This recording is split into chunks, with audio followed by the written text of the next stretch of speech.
Good afternoon. As you now understand how absorption influences drug pharmacokinetics and the ability of a drug to actually make it into the brain where it can produce psychoactive effects, today we're going to cover about what comes next. We'll scratch the surface of drug binding, which will really just set the stage for our pharmacodynamics unit. And we will cover the concepts of metabolism and excretion in detail. Once the drug is in our vasculature, after that there are two main types of binding that you need to be aware of to fully grasp pharmacokinetics. These are target binding and depot binding.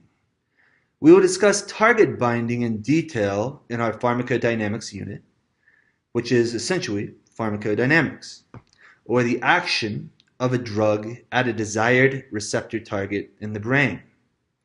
Today, we will focus on the other kind of binding, known as depot binding, or the binding of a drug to inactive sites. Drugs can bind nonspecifically to various sites throughout the body that fail to produce any sort of effect on behavior. If the drug is bound to a depot site, the drug cannot bind to an active site in the brain. It's tied up. Therefore, depot binding can slow pharmacokinetics, particularly for psychoactive drugs. In addition, depot binding can result in a slower offset of drug bioavailability. Cannabis provides an excellent example of these latter 2 points. Cannabinoids, like the primary psychoactive component of cannabis, delta-9-THC, are highly lipophilic. In fact, they don't dissolve well in water at all. In my lab, to get them into water, or into a solution, I first dissolve them into ethanol, then add an equal part of an emulsifying agent to the ethanol, and I think the emulsifying agent is the active or inactive ingredient in the product Ripple, which is a way that allows cannabinoids to be dissolved in our recreational drug market in Colorado. But anyway, I first add the cannabinoid to the ethanol and then put the equal amount of the emulsifying agent, which helps it interact with a more aqueous solution like sterile saline or water. So this is what's necessary. If you just dump the cannabinoid in water or saline, it will become an emulsion. It will be separated from the actual solution itself. Cocaine or heroin, by contrast, these drugs dissolve very readily in saline or water, just like salt would. And another issue that scientists have with the stickiness of these cannabinoids is the fact that they'll actually stick or adhere to experimental tubing. Thus, you might get residual cannabinoid effects in your experiments when not expecting them if you do not replace things like the tubing after each experiment. Cannabinoids are also sticky inside your body. They stick to adipose in particular and stay there for weeks. If you burn fat, you can release the stored cannabinoids, and even without exercising, cannabinoid metabolites can be present in the body for weeks after using cannabis once. A low percent body fat could influence these results, but regardless, the slow offset can greatly influence the effects of the drug. The following thoughts are philosophical rather than scientific and therefore entirely speculative, but 2 considerations I like to think about regarding the slow offset of cannabis are, first, that the slow offset might reduce the abuse liability of cannabis relative to other drugs like heroin and cocaine. With those drugs, users typically report relatively hard crashes after a binge. And this could actually drive drug taking through negative reinforcement processes. In addition, the depot binding associated with cannabis use might also serve as a built-in agonist therapy that functions as a pharmacotherapy for drug abuse and dependence. It would be sort of like if heroin came with a built-in 2-week supply of methadone. The effects, of course, would be much more subtle in reality, But since this is an exercise in speculation anyway, I thought I might as well go big.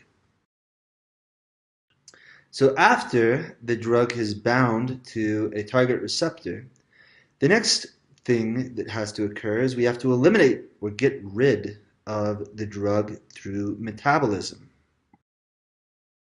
Metabolism is the process of biotransformation that results in the termination of a drug's effects. There are enzymes to break down drugs like cocaine esterases, for example, in the brain that would break down cocaine, but for the large part, most drugs that we consume are broken down by the cytochrome P450 family of enzymes in the liver. This can also result in active metabolites or other drugs or ligands that were not there otherwise that can then produce additional effects on the body. We'll go into some examples of that in a bit. One of my favorite examples would be coca-ethylene, which I will cover in detail.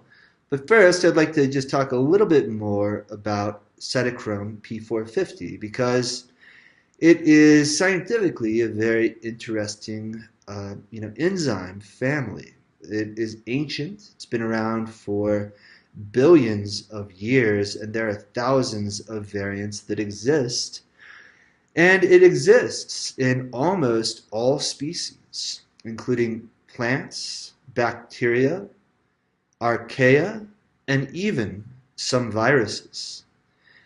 It is also thought to have origins dating back, 3 billion years, and because it is so ancient and exists in so many species, we could infer that cytochrome P450 was a key player in our evolution.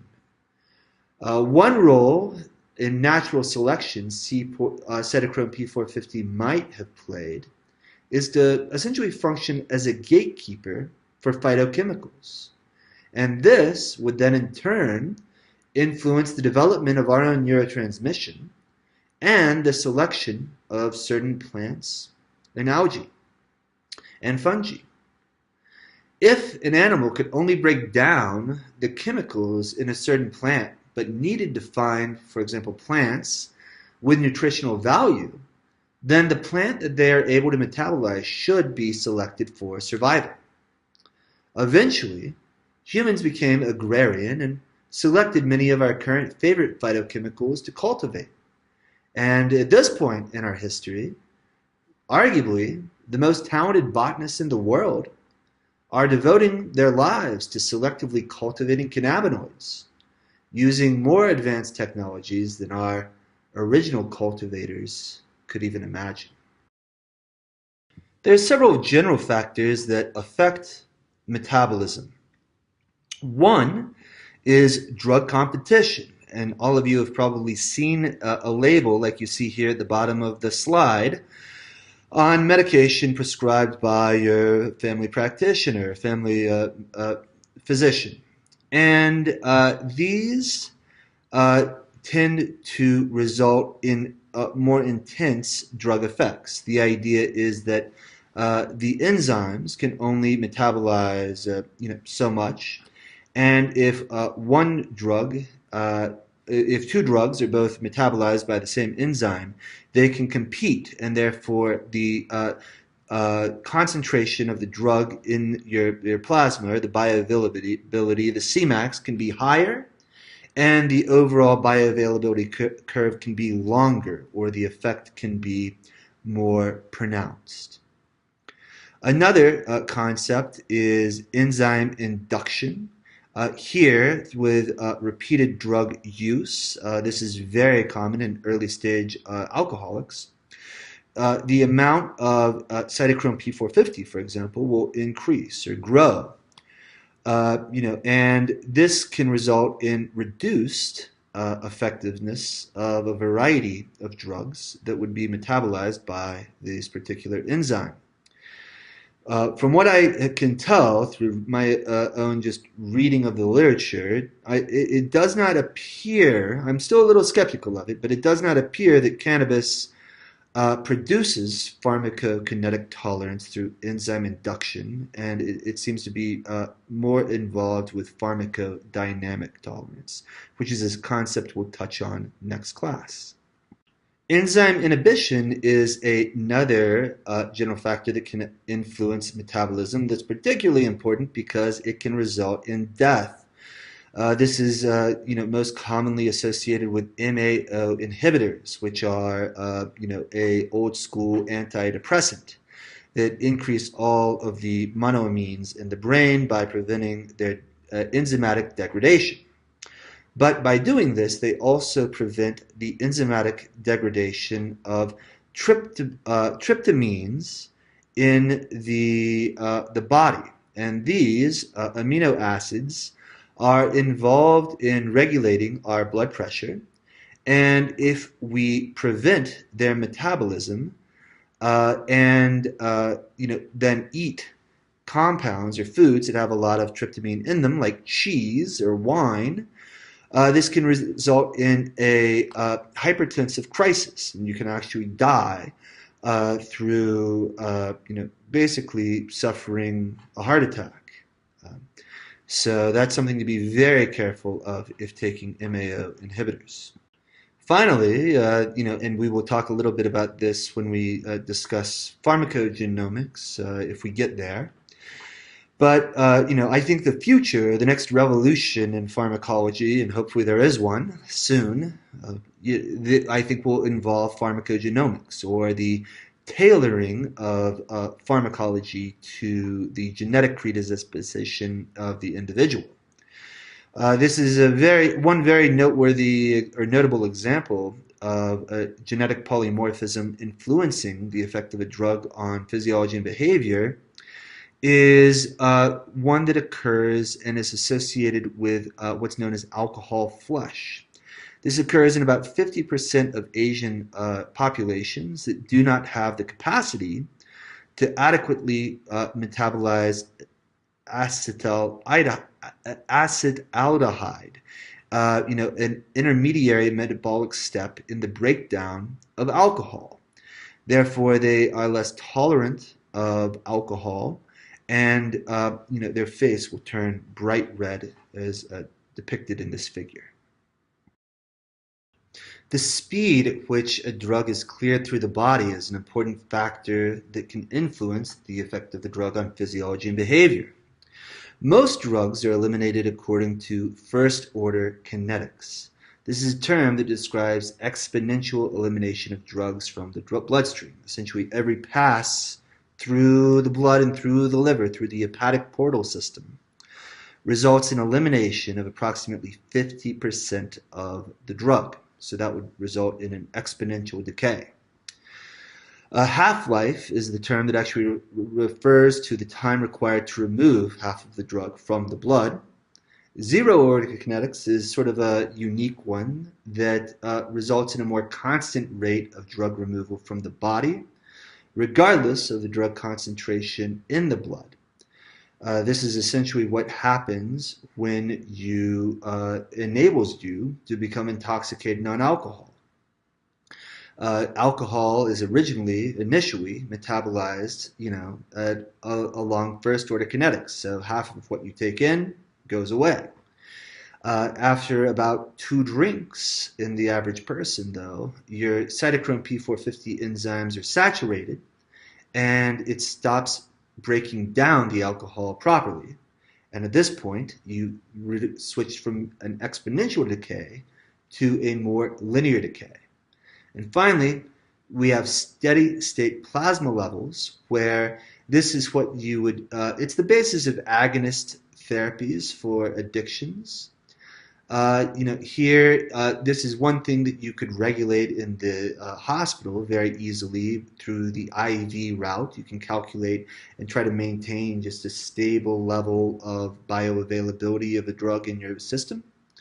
Other ways that you can do this in the outpatient setting include the patch for nicotine, nicotine gum, methadone, buprenorphine maintenance.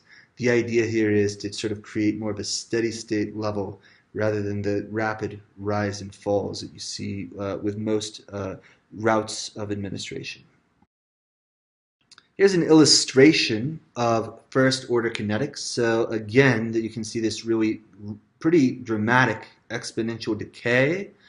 Every time that the drug passes through the liver, you lose about half of it. Again, this is why, heavy drug users tend to try to avoid the liver in their first pass. Now, the actual half-life of some of the common drugs can be seen here. And again, this is how most drugs are metabolized.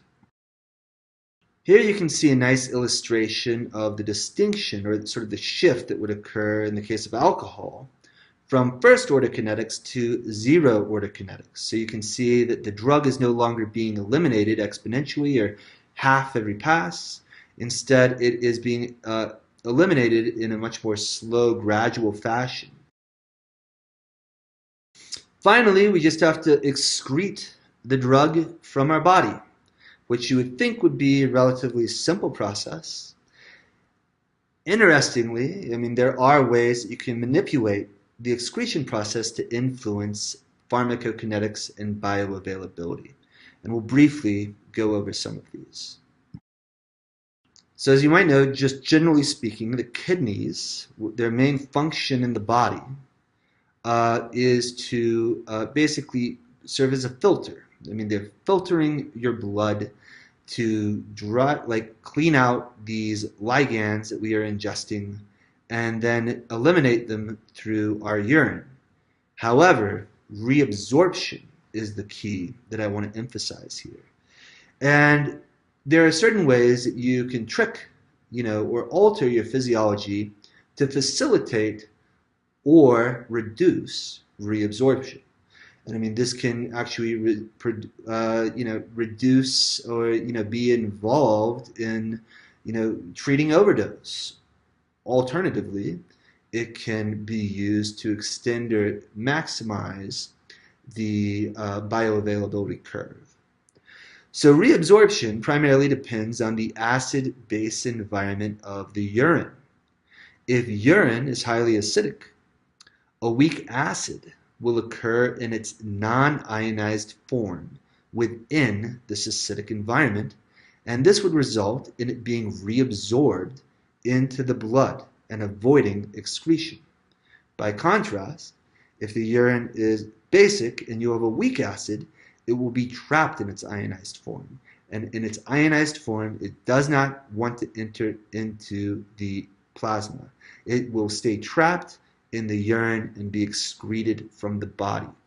The exact opposite would be true if we're talking about a weak base like cocaine.